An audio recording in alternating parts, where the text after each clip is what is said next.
Nous sommes le 23 mars 2010, à Coral Springs, en Floride. Surya Toha, 41 ans, a mystérieusement disparu. Son mari, Munawar Toha, 63 ans, déclare que ce matin-là, lui et Surya se sont réveillés à 6h30, mais qu'il n'a pas pu sortir du lit, étant trop malade. Il s'est reposé encore un peu, mais voyant que ça ne passerait pas, Munawar a appelé son travail pour les informer qu'il ne viendrait pas ce jour-là. À 8h du matin, Surya est allé déposer leurs 2 garçons, âgés de 9 et 5 ans, à l'école, comme à son habitude. Et personne ne l'a plus jamais vu ni entendu. Munawar explique à la police que plus tard dans la matinée, il a entendu la porte s'ouvrir et se fermer à plusieurs reprises, mais étant cloué au lit, il n'a pas pu savoir de quoi il s'agissait. Il pense néanmoins avoir entendu des gens parler en bas, mais n'y a pas prêté beaucoup d'attention, un peu dans le coltard. Lorsqu'il est sorti du lit à 10h du matin, Surya n'était pas à la maison. Il explique avoir essayé plusieurs fois de l'appeler sur son portable sans obtenir aucune réponse.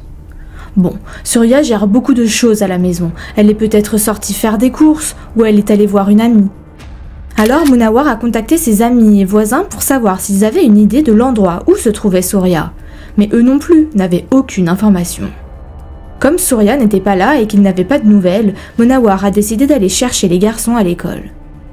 Toujours inquiet, il les a déposés chez un couple d'amis, Rahadian et Mariana.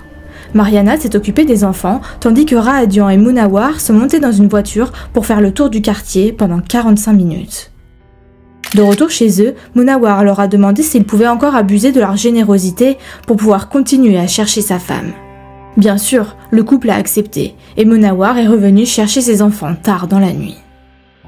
C'est le lendemain, toujours sans nouvelles de Surya, qu'il a signalé sa disparition à la police. Fait étrange qu'il partage aux enquêteurs, quelqu'un a retiré 5 000 $ de leur compte bancaire la veille de la disparition de Surya, le 22 mars. Lorsque la police lui demande où se trouve l'argent, Munawar répond qu'il n'en a aucune idée, qu'il n'a rien retrouvé chez lui. L'enquête commence. De prime abord, comme c'est courant dans ce genre d'histoire, la police se dit que Surya a pris la fuite avec un amant, ce qui expliquerait en plus le retrait des 5 000 $ du compte bancaire.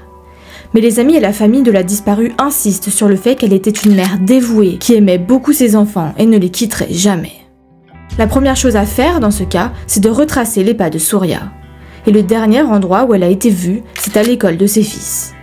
Par chance, l'école est équipée de 5 caméras de surveillance. Les enquêteurs demandent donc les images du jour de la disparition de Surya, et sur les enregistrements, on voit la femme sortir de la voiture avec ses enfants juste avant que la cloche ne sonne. Elle les conduit dans le hall, leur dit au revoir, puis ressort. Elle discute brièvement avec un autre parent avant de retourner à sa voiture, et tout semble aller bien. Sur les images, Surya et ses enfants ont l'air heureux. Elle ne semble ni stressée, ni angoissée. C'est après ça qu'une information très inquiétante est portée à l'attention des policiers. Les enseignants de l'école indiquent qu'elle était censée revenir à 10h du matin pour la sortie scolaire de son fils aîné, mais qu'elle n'est pas venue et qu'elle n'a prévenu personne, ce qui ne lui ressemble pas du tout. Lorsque les enquêteurs vérifient les enregistrements à cette heure-là, Surya est introuvable. Elle n'est jamais revenue aux abords de l'école. Les enquêteurs veulent alors localiser sa voiture. Il y a beaucoup de caméras de vidéosurveillance disponibles dans le secteur, mais ça ne donne rien. Les patrouilles de police fouillent également son quartier, les parcs, les zones boisées et l'arrière de certains bâtiments, mais il n'y a aucune trace de la voiture de Surya, une Daewoo argentée de 2001, immatriculée 502 HUV. Peut-être est-elle réellement partie, laissant sa vie derrière elle? Naturellement, les enquêteurs tournent ensuite leur attention vers Munawar. C'est normal après tout, c'est le mari. Ils lui demandent où il se trouvait au moment où sa femme a disparu. Après avoir expliqué ce que je vous ai relaté plus tôt, il dit qu'il est allé chercher leur fils à l'école cet après-midi-là, ce qui est d'ailleurs confirmé par les images de vidéosurveillance. Son pick-up Nissan argenté apparaît dans la vidéo à 12h35 et on le voit également entrer dans l'école. La déclaration de Munawar étant corroborée, la police estime qu'il n'a rien à voir avec la disparition de sa femme. Et puis, l'homme semble réellement ébranlé. Plus tard, lui et la sœur de Surya, Titi, tiennent une conférence de presse, espérant que l'attention des médias aiderait à retrouver la mère de famille. Munawar est très ému et demande à toute personne ayant des informations sur le lieu où se trouvait sa femme de se manifester. Et bonne nouvelle, les enquêteurs ont enfin une piste dans cette affaire. une semaine après la disparition de Surya. Munawar leur a montré une note qu'il avait trouvée parmi les affaires de sa femme. Et cette note est déchirante. Surya explique qu'elle a été violée par l'un des collègues de Munawar, un homme du nom de Malcolm Clark, et qu'elle ne peut plus continuer sa vie. Évidemment, les enquêteurs interrogent ce Malcolm Clark, mais ce dernier déclare qu'il ne connaît pas Surya, et même qu'il ne l'a jamais rencontré. Le seul lien entre Malcolm et Surya est qu'il est un collègue de Munawar, mais comme ça ne prouve rien, les détectives doivent le laisser partir. Mais ils ont quand même de gros doutes, alors les enquêteurs décident d'aller jeter un œil aux alentours de son lieu de travail, la Powerline Business Park. Munawar y travaille également comme technicien en équipement de péage au département des transports de l'État. 12 jours après la disparition de Surya, les enquêteurs se transportent sur la zone et se rendent compte que les bureaux donnent directement sur le lac Crystal. Après avoir fouillé poubelles, hall d'entrée et parking, ils se concentrent sur le rivage à la recherche de traces de pneus, de marques. Et vous l'avez deviné, ils se disent que si l'eau est suffisamment claire, ils pourraient peut-être voir une voiture au fond du lac. Le périmètre du lac autour de l'entrepôt est entouré d'une clôture grillagée d'1,80 m de haut. En circulant en voiture, les enquêteurs tombent sur une zone où une partie de la clôture est abîmée, comme si une voiture avait traversé les buissons et avait écrasé le grillage pour finalement se retrouver dans le lac. Bien sûr, les enquêteurs ne savent pas ce qui a causé les dégâts ni quand ils se sont produits. Mais heureusement, ils remarquent des caméras de sécurité appartenant à une entreprise locale surplombant le lac et le parking voisin. Ni une ni deux, ils demandent l'accès à ces enregistrements. La première image que les enquêteurs voient date de 9 h du matin, la veille. Bien sûr, les images montrent les buissons et la clôture déjà endommagés. Les détectives rembobinent les images par tranches de 24 heures, en se concentrant sur cette zone. Chaque jour, à 9 h du matin, les dommages causés aux buissons et à la clôture sont visibles, jusqu'au jour où Surya a disparu. Ce jour-là, à 9 h du matin, la zone est toujours intacte. Les enregistrements montrent donc que le grillage a été écrasé le jour de la disparition de la mère de famille. Les enquêteurs visionnent alors les vidéos image par image pour plus de précision. Et là, au milieu de la nuit, ils voient la voiture de Surya entrer dans le parking. On peut voir une personne, probablement un homme, sortir du siège conducteur. Il s'est dirigé vers la droite et est retourné à la voiture pour sortir un vélo du coffre et le mettre de côté. L'homme a ensuite conduit la voiture de Surya à travers les haies et la clôture avant de sortir de la voiture au dernier moment.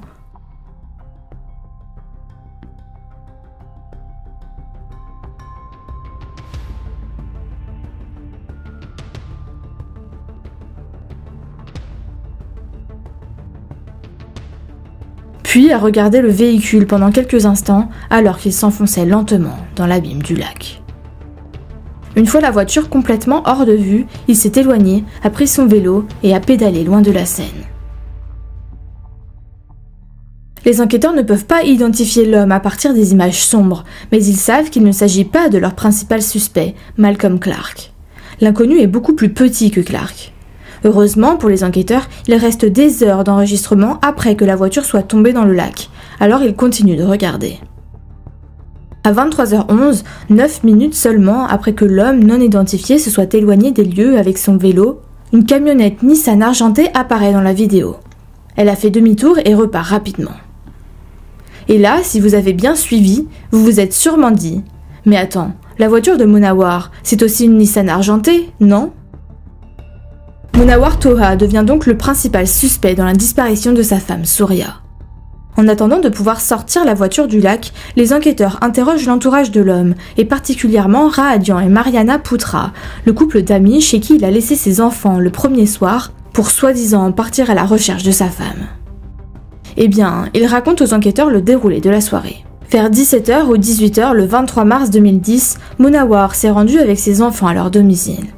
Accompagné de son ami Rahadian, ils ont fait le tour du quartier en voiture pendant 45 minutes avant de retourner au domicile des Putra. Ensuite, Munawar est rentré chez lui, mais curieusement, il a laissé ses enfants chez ses amis. Il est ensuite revenu au domicile des Putra vers 1 h du matin en vélo, déclarant qu'il était parti à la recherche de sa femme. Au bout d'1 heure ou deux, il a demandé à Rahadian de le raccompagner chez lui, mais une fois dans la voiture, il lui a demandé de le déposer à une station-service, sans donner d'explication.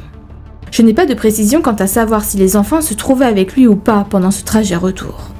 L'information importante ici est qu'il soit revenu au domicile des Poutras en vélo vers 1h du matin, ce qui colle avec les enregistrements de vidéosurveillance puisque l'homme au vélo est parti de la scène de crime vers 23h15. La police pense que Munawar Toha est revenu sur les lieux pour vérifier si la voiture avait vraiment coulé. Les plongeurs de la police fouillent le fond du lac Crystal et il ne leur a pas fallu longtemps pour retrouver la voiture de Surya qui porte la plaque d'immatriculation 502 HUV. Plus aucun doute. Le 5 avril, la voiture est retirée du lac. Les enquêteurs découvrent à l'intérieur le corps de Surya, dont la tête et les pieds sont enveloppés dans des sacs poubelles et scotchés. D'après l'autopsie, Surya a été frappé à plusieurs reprises à la tête avec un objet comme un tuyau, au moins 5 fois. L'ADN de la mère de famille est retrouvé sur le scotch. Les forces de l'ordre se rendent alors au domicile des Toha. Ils trouvent plusieurs taches de sang à différents endroits, notamment dans la cuisine, dans l'embrasure de la porte menant au garage et dans le garage. D'après eux, Munawar a probablement attaqué sa femme dans la cuisine où elle est décédée d'un traumatisme crânien par objet contondant. La suite, on la connaît. Sa tête devait saigner, alors il l'a mise dans des sacs poubelles ainsi que ses pieds. Il a caché le corps jusqu'au moment où, à la nuit tombée, il l'a mis dans la voiture, puis a conduit 20 minutes avec le corps de sa femme décédée à ses côtés, avant de faire disparaître le véhicule dans le lac. Les policiers retrouvent également des sacs en plastique noir et de nombreux rouleaux de scotch qu'ils jugent pertinents en raison des sacs et du ruban adhésif retrouvés sur le corps de Surya. Munawar a donc essayé de faire accuser un innocent à sa place. Et s'il n'avait jamais donné cette idée, est-ce que les polices auraient retrouvé la dépouille de Surya si vite? Ce n'est quand même pas très malin d'avoir fait disparaître la voiture à côté de son lieu de travail, alors qu'il y a des centaines de lacs dans cette région. Ce mois d'avril 2010, la police arrête Munawar Toha devant sa maison alors qu'il s'apprêtait à partir en voiture et à fuir le pays avec ses 2 enfants. Et décidément, Munawar a décidé de jouer gros. 2 ans plus tard, en 2012, il est jugé et condamné à 30 ans de prison pour complicité de meurtre après avoir tenté d'engager un tueur à gages pour assassiner certains des témoins qui allaient témoigner contre lui au procès du meurtre de sa femme. Je vous raconte. En 2012 donc, William Walker, un enquêteur du département de police de Fort Lauderdale, est contacté par un détenu nommé Oscar Izquierdo. Ce dernier lui dit qu'il a rencontré un autre détenu qui veut faire tuer des témoins. Cet autre détenu, évidemment, c'est Munawar. Alors Oscar, jouant à l'intermédiaire, met Munawar en contact avec William, le décrivant comme un tueur à gages.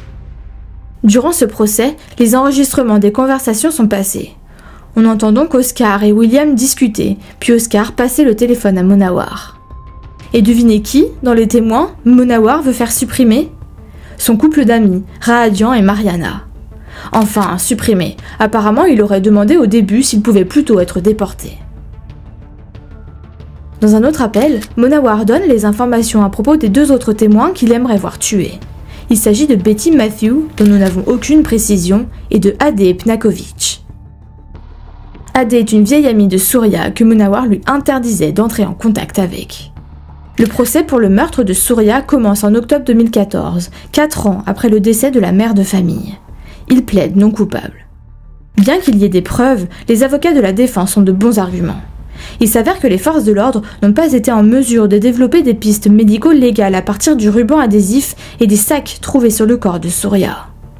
En fait, l'ADN de Munawar n'a pas été retrouvé sur le scotch. En outre, bien que les forces de l'ordre aient trouvé du ruban adhésif transparent à la résidence des Toha, elles n'ont pas pu confirmer si le scotch transparent trouvé sur le corps de Surya était le même. De même, bien qu'elles aient considéré que les sacs en plastique noir correspondaient aux sacs trouvés sur Surya, elles n'ont pas pu confirmer que les sacs provenaient du même rouleau de sacs. Donc, tout cela n'est que spéculation.